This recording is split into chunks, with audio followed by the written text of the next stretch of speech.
கனவுல வராகி வந்து பேசினால் அது உண்மையா இல்லை நம்மளா இமேஜின் படிக்கிறோமா?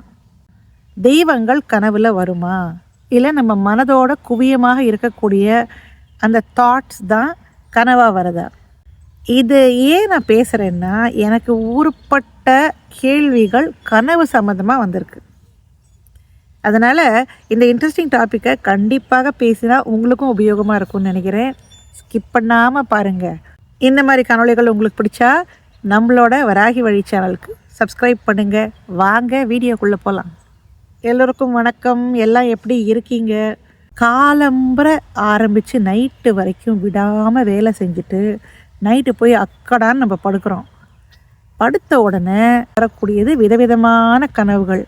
அதாவது ஒரு நாளைக்கு நைட்டு மட்டுமே 10-12 கனவு வருமா. அதில் நமக்கு மெஜாரிட்டி ஞாபகமே இருக்காது. சில கனவுகள் ரொம்ப ஃபன்னியாக இருக்கும். சம்மந்தம் இல்லாத ஆளுங்கள்லாம் ஒன்றா சேர்ந்து வருவாங்க கனவில். ஸோ அந்த மாதிரி எக்ஸ்பீரியன்ஸஸும் உங்களுக்கு இருக்கும்னு நான் நினைக்கிறேன்.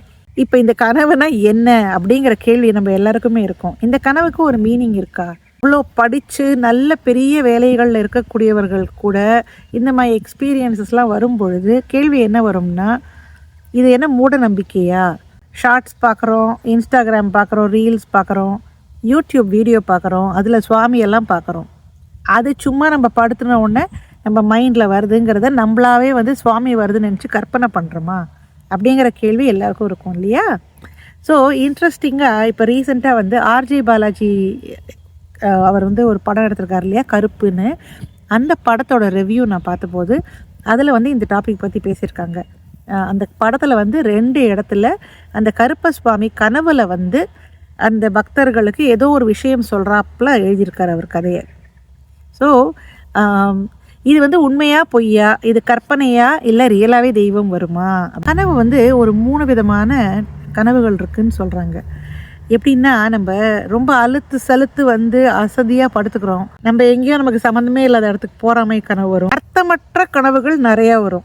பிட்ஸ் அண்ட் பீசஸ் தான் நமக்கு ஞாபகம் இருக்கும், கொஞ்சம் ஞாபகம் இருக்கும். நிறைய விஷயங்கள் நமக்கு காலையில் எழுந்தால் ஞாபகமே இருக்காது. ஒரு கனவுலேருந்து அடுத்த கனவுன்னு போய்கிட்டே இருக்கும். ஸோ நம்ம படுத்த உடனே ஒரு அரைகுறை தூக்கத்தில் நமக்கு வரக்கூடிய கனவுகள் எல்லாமே வந்து நம்ம மைண்டு, நம்மளோட பிரெயின் இருக்கு இல்லையா, அதுக்கு தூக்கமே கிடையாது. அது முழிச்சுன்னு தான் இருக்கும் நம்ம தூங்கும்போது. அதோட ஒரே வேலை என்னென்னா, நம்மளை எப்படியாவது உயிரோடு வைக்கணுங்கிறது அதோட கோல். அப்போ என்ன பண்ணணும்னா, இருக்கிற நம்ம பார்த்து வச்சுருப்போம் இல்லையா நிறைய விஷயங்கள், எல்லாத்தையும் அது உடனே டிசைட் பண்ணாது என்ன பண்ணணும்னு. ஸோ அதெல்லாம் எடுத்து இந்த குப்பையை க்ளீன் பண்ணுற மாதிரி எல்லாத்தையும் க்ளீன் பண்ணும். அப்போ வந்து சம்மந்தம் இல்லாத விஷயங்கள்லாம் ஒன்றா சேர்ந்து கனவுமை ஒரு வெளிப்பாடாக வருகிறது. இது ஒரு விதமான கனவு. 2வது விதமானது வந்து இன்னும் கொஞ்சம் நம்ம ஆழமாக தூங்க ஆரம்பித்த உடனே எப்படி வரும் கனவுன்னா, இன்றைக்கி ஒரு ஆஃபீஸ் போயிருக்கோன்னு வச்சுக்கோங்களேன், நம்மளை வந்து ஒரு தகாத வார்த்தையால் யாரோ திட்டிடுறாங்க. அது வந்து உள்ளுக்குள்ளே ரொம்ப ஒரு ஆழமான ஒரு வடுவை சுரண்டி விடுற மாதிரி இருக்குது. வாழ்க்கையில் முன்னாடி நடந்த விஷயங்கள் வந்து அப்போ பார்த்த மனிதர்களாக இருக்கலாம், இல்லை அப்போ நம்ம இருந்த ஒரு சிச்சுவேஷனாக இருக்கலாம், எக்கச்சக்க கடனில் மாட்டின்னு இருந்திருக்கலாம், இல்லை ஒரு பிடிக்காத வேலையில் இருந்திருக்கலாம். அந்த மாதிரி விஷயங்கள் வந்து திருப்பி நடக்கிற மாதிரி நமக்கு கனவு வரும். இது வந்து கொஞ்சம் ஆழமான தூக்கம், அதாவது ஒரு 1 மணிலேருந்து 3 மணி வரைக்கும்னு வச்சுக்கோங்களேன் நைட்டு. அப்போ வந்து இந்த மாதிரி வரும். இது வந்து அன்கான்ஷியஸ்லேருந்து வரக்கூடிய கனவு. நமக்கே தெரியாது, ரொம்ப ஆழ் மனதிலேருந்து வரக்கூடிய கனவாக இருக்கும். இது வந்து நமக்கு உணர்த்தும்னா, உள்ளே வந்து நம்ம புதைத்து வைத்து கொண்டிருக்கிற சில விஷயங்களை வந்து இன்றைக்கி நடந்த விஷயங்கள் தட்டி எழுப்பியிருக்குன்னு அர்த்தம். இந்த 3வது விதமான கனவுகள் தான் ரொம்ப இன்ட்ரெஸ்டிங்கான கனவுகள். விடிகாலம்பர பிரம்ம முகூர்த்தத்தில் வரக்கூடிய அந்த கனவுகள், அதை பற்றி நமக்கு நம்மளோட பெரியவர்கள்லாம் சொல்லியிருக்காங்க இல்லையா, விடிகாலம்பர கனவு வந்தால் கவனின்னு. அது வந்து ரொம்ப உண்மையான ஒரு வார்த்தை. இந்த விடிகாலம்பர பிரம்ம முகூர்த்தத்துக்கு பல நன்மைகள் சொல்லப்பட்டிருக்கு. இந்த ஓசோன் லேயர் நல்லா இருக்கும்பாங்க, அதே மாதிரி ரொம்ப அமைதியாக இருக்கும், படிக்கிறதுக்கு நல்லா இருக்கும்னு. நிறைய பேர் வந்து அந்த நேரத்தில் பூஜைகள் செய்கிறீர்கள் இல்லையா? எதனாலன்னா, அந்த சமயத்தில் நம்ம உலகத்திற்கும் தெய்வங்கள் வரக்கூடிய அந்த உலகத்திற்கும் 2 உலகத்துக்கும் நடுவில் இருக்கக்கூடிய அந்த திரையானது விலகிவிடும்னு சொல்கிறாங்க. ஸோ அந்த பக்கத்தில் இருக்கிற தெய்வமானது இந்த பக்கம் வர முடியும். அதாவது இது தெய்வம்னா என்னென்னா, தேவதைகள், ரிஷிகள், சித்தர்கள், இந்த மாதிரி எல்லாருமே அந்த பக்கத்துலேருந்து இந்த பக்கம் வர முடியும், வரக்கூடிய நேரமாக அது இருக்கிறது. அதனால தான் பிரம்ம முகூர்த்தத்துக்கு அப்படி ஒரு விசேஷம். அந்த பிரம்ம முகூர்த்த நேரத்தில் நமக்கு வரக்கூடிய அந்த கனவுகள், கொஞ்சம் முன்னாடி கூட நீங்கள் சொல்லலாம், ஒரு 3 மணிலேருந்து 5-5:30 மணிக்குள்ளே வரக்கூடிய கனவு வந்து உங்களுக்கு வந்ததுன்னா கண்டிப்பாக அதில் வந்து நம்ம கவனித்து அது என்னதான் நடக்கிறதுன்னு பார்க்கணும். ஸோ வரக்கூடிய நேரம்ங்கிறது ரொம்ப முக்கியம். இது உங்களுக்கே தெரியும், நான் தனியாக சொல்ல வேண்டிய அவசியமே இல்லை. ஸோ விடிகாலையில் வரக்கூடிய கனவுகள், அதில் ஒரு தெய்வம் வருது, இல்லை ஏதோ ஒரு விஷயம் நடக்கிறது, ஒரு மெசேஜ், நமக்கு ஒரு வார்னிங்கா, இல்லை நமக்கு அந்த தெய்வம் ஏதோ சொல்ல ட்ரை பண்ணுறதா, ஒரு தெய்வம் சொன்னதா எடுத்துக்கணுமா அப்படின்னு நீங்கள் கேட்டிங்கன்னா அதுக்கு ஒரு 2-3 வழி நான் உங்களுக்கு சொல்கிறேன். இந்த மாதிரி வரக்கூடிய கனவுகள் உங்கள் மனசில் ஆழமாக பதிந்து விடும். அதில் இருக்கிற டீட்டெயில்ஸ் எல்லாமே உங்களுக்கு ஞாபகம் இருக்கும். இந்த 9 மணிக்கு படுத்த உடனே அரைகுறை தூக்கத்தில் வர கனவு மாதிரி இல்லை, அதெல்லாம் மறந்து போயிடும். நமக்கு ஏதோ நடந்ததுன்னு தெரியுமே தவிர கோர்வையாக நம்மளால் சொல்ல முடியாது. ஆனால் இந்த விடிகாலம்பரை வரக்கூடிய கனவை நம்மளால் அந்த தெய்வம் தான் வந்திருக்கு அப்படின்னா அந்த கனவு நம்ம மனசில் பதிந்து விடும். இப்போ இன்றைக்கி நாளைக்குன்னு கிடையாது, 2-3 வருஷம் கழித்து கேட்டால் கூட உங்களுக்கு அது ஞாபகம் இருக்கும். அப்படிப்பட்ட ஒரு ஸ்ட்ராங்கான இம்ப்ரெஷனை நம்ம மனசில் போடக்கூடியது தான் அந்த கனவு. ரெண்டாவது பார்த்திங்கன்னா, இந்த மாதிரியான கனவுகள் வந்து டீட்டெயில்ஸ் நமக்கு ரொம்ப நல்லா தெரியும். அதில் வரக்கூடிய அந்த ட்ரெஸ்ஸாக இருக்கட்டும், போடுற ட்ரெஸ்ஸு, போகிற இடம், நமக்கு நுகரக்கூடிய வாசனைகள் எல்லாமே நமக்கு தெரியும். அந்த இடத்த வந்து 100% நம்மளால் உணர முடியும். இதுவும் வந்து ஒரு இண்டிகேஷன் உங்களுக்கு. அந்த அளவுக்கு ரியலாக இருந்ததுன்னா அதுலேயும் வந்து ஒரு உண்மை இருக்க வாய்ப்பு இருக்கிறது. உங்களுக்கு இந்த கனவில் ஒரு வார்னிங் வருது, இல்லை ஒரு மெசேஜ் வருதுன்னா அது டவுட்டாகவே உங்களுக்கு இருக்காது. இது உண்மையா பொய்யாங்கிற கேள்வியே உங்களுக்குள்ளே வராது. இப்போ எப்படி நான் போட்டிருக்கிற ட்ரெஸ்ஸு நான் போட்டிருக்கிற ட்ரெஸ்ஸு ரெட் கலரு, பின்னாடி இருக்கிற புல் இலையெல்லாம் க்ரீன் கலரில் இருக்குது, பச்சை கலர்லன்னு நமக்கு தெரியுமோ, அந்த மாதிரியே இதையும் நிதர்சனமான உண்மையாகவே நீங்கள் உணர்வீர்கள். இப்போ உங்களுக்கு ஒரு மெசேஜ் வருது, இந்த மாதிரி இன்றைக்கி ஊருக்கு போகாத, வேண்டாம் அப்படின்னு வருதுன்னு வச்சுக்கோங்க. இது என்ன போனோமா வேணாமா அப்படிங்கிற டவுட் நமக்கு வராது. ஓரளவுக்கு நமக்கு வந்து கான்ஃபிடெண்ட்டாக ஒரு 70% நமக்கு கான்ஃபிடெண்ட்டாக தோணும். இது வந்து கரெக்டாக தான் வந்திருக்கு, நம்ம போகக்கூடாதுங்கிற உணர்வு நமக்குள்ளே வர ஆரம்பிக்கும்.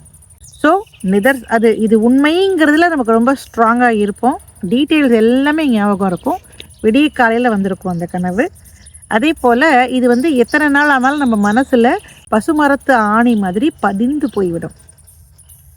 ஸோ இது வந்து அன்டிஸ்பியூட்டபிள் ட்ரூத் அப்படிம்பாங்க. அதாவது நம்ம கொஸ்டினே, நமக்கு வந்து ஒரு டவுட்டே இருக்காது இந்த உண்மையில்.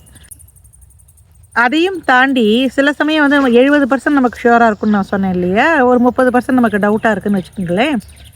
இந்த மாதிரி கனவுகள் திருப்பி திருப்பி வரும். திருப்பி இதே மாதிரி கனவு வந்து அந்த தெய்வம் ஏதோ சொல்ல ட்ரை பண்ணுறதுன்னா திருப்பி கனவு மூலமாக சொல்லும். இல்லைன்னா இந்த கனவு வந்த அப்புறமா நம்ம வாழ்க்கையில் சில விஷயங்கள் வந்து நமக்கு அந்த கனவு சரிங்கிறத காமிச்சு கொடுத்துரும்.